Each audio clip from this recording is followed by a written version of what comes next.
আসসালামাইকুম ভিউয়ার্স, কেমন আছেন?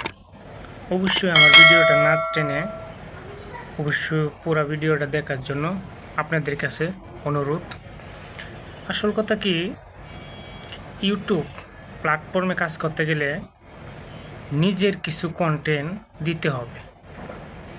নিজের ভিডিও যদি আপলোড করেন তাহলে আপনার আইডিতে আপনার চ্যানেলটা সুস্থ থাকবে, ভালো থাকবে, কোনো কপিরাইট আসবে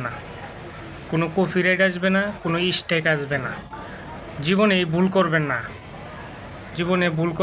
যদি আপনার কন্টেন্টে, আপনার ভিডিওতে কপিরাইট আসবে না, স্ট্রাইক আসবে না, অন্যের ভিডিও যদি ছাড়েন তবে নিজের কিছু বয়স, নিজের পেজ দিতে হবে, কিন্তু নাইলে কিন্তু আপনার চ্যানেল স্ট্রাইক মেরে দিবে। স্ট্রাইক মারলে হইব কি, একেবারে লক করে দিব, বন্ধ হয়ে যাবে গা, আপনার চ্যানেল বাতিলও করে দিবার পারে।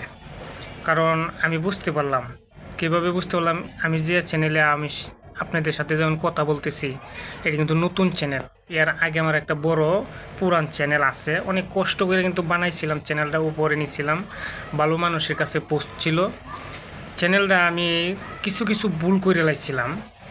অনেক সময় মানুষের ভিডিও সাইরা দিতাম, কিছু ভিডিও ছাড়লে কপিরাইট আসতো না, স্ট্রাইক আসতো না, আবার কিছু ভিডিওতে কিন্তু কপিরাইটও চলে আসতো, আবার কিছু ভিডিওতে স্ট্রাইকও চলে আসতো। আস্তে আস্তে আমি এসব নিয়মকরণ মানছি না, লাস্টে আমার চ্যানেলটা বড় হয়েছে। অবশেষে এমন স্ট্রাইক মারছে, স্ট্রাইক মারাতে একেবারে লাইভ স্ট্রিম বন্ধ করে দিছে, আপলোড করা বন্ধ করে দিছে, ছবি পুশ করা বন্ধ করেছে, সব বন্ধ করে দিছে রে ভাই। এই জন্য বলি কি, আপনারা নিজের আর ভিডিও সবসময় আপলোড করবেন, যে কোনো ভালো ভালো কথা বলবেন, কি যে কোনো ভালো ভালো পরামর্শ দিবেন মানুষরে। যদি ভালো লাগে যার কাছে আপনার কথাটা, ওরাই কিন্তু আপনার ভিডিওটা দেখব, ঠিক আছে?